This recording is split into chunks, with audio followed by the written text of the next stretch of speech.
Hey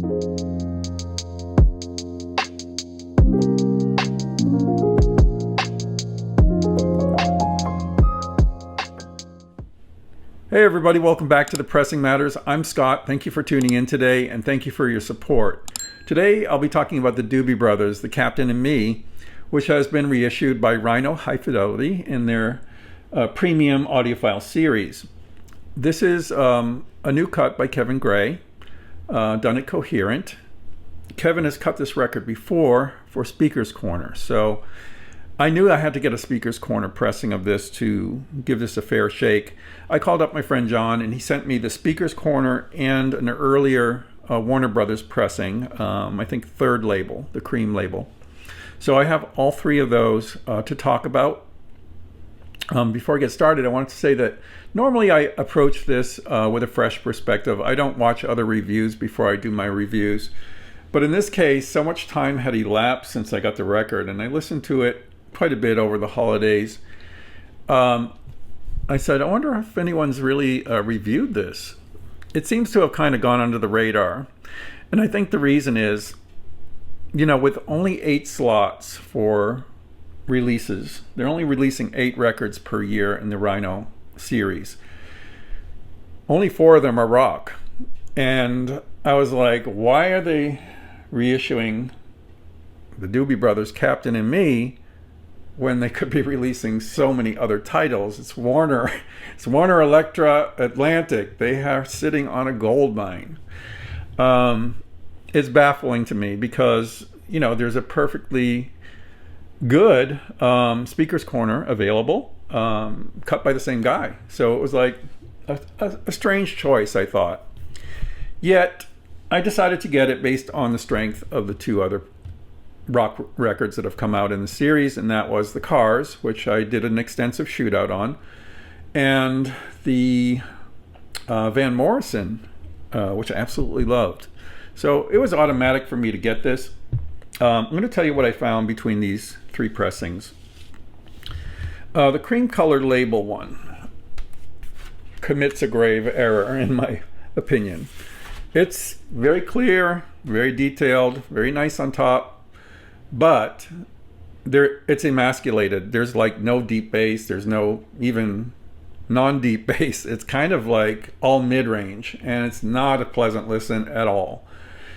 I kept hoping for like something down there, and there was nothing. And it was, I couldn't wait to take this one off. This record really doesn't need any more mid-range or upper frequency emphasis. It's got a lot of that already, and it really needs something deep to kind of like anchor it. And this particular pressing just didn't have it. I don't know if original pressings did. I imagine they did, but their third label pressing really didn't have it. So the Speaker's Corner is, as I said, cut by Kevin Gray. It's all analog, from the master, well, from a copy of the master tape probably. It does say made from the original analog master tapes, so I don't know. Be that as it may, this one gave me what I was missing in the cream colored one. This one is so pleasant to listen to.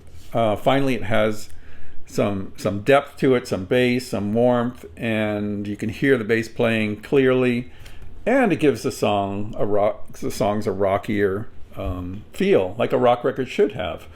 The other one doesn't sound like a kick-ass rock record, and with the 3 songs that lead off this album, you know, this album is famous for being front-loaded. Natural Thing, Long Train Runnin', and China Grove.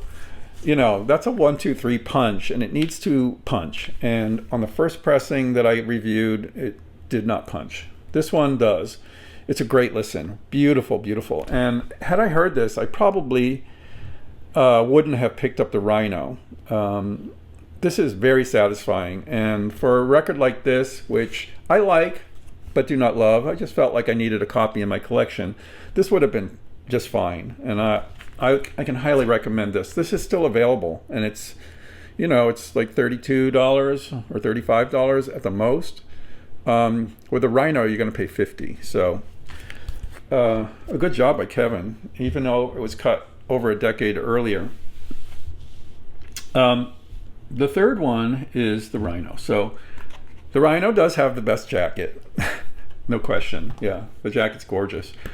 The pressing is very good. It was very clean, absolutely clean, but it had some whoosh in the grooves. So between tracks you heard a little, that kind of thing, but it was not enough to prompt a return for me. And that was okay. It was all right.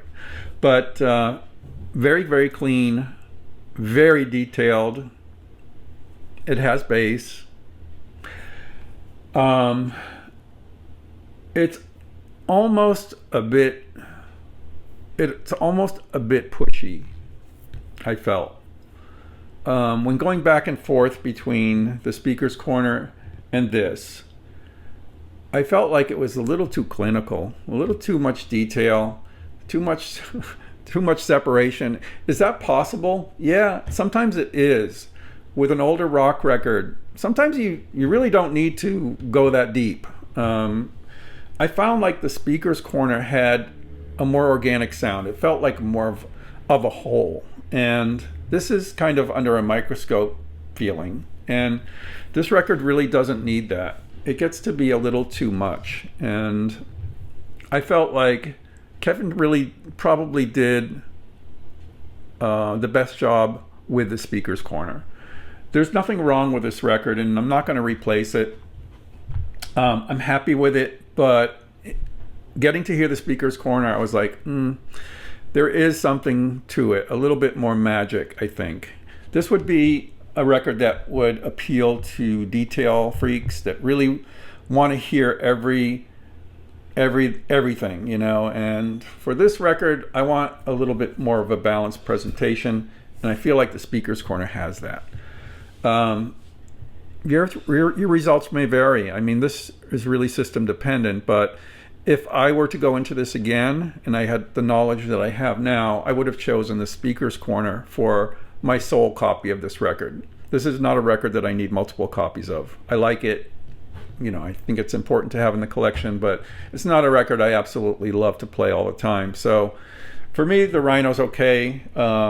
It's good. It's a good job. There's no issues with it whatsoever. But for my system and my preferences, I like the warmer sound of the speaker's corner. Even though maybe the detail and sound staging isn't as wide and as intricate, it just sounds more cohesive to me, and I like that for this record. Let me know what you think in the comments. Have you heard this new Rhino release? Are you interested at all in getting it? Your thoughts would be appreciated. So until next time, I'm Scott for The Pressing Matters. Thank you for watching and have a great day.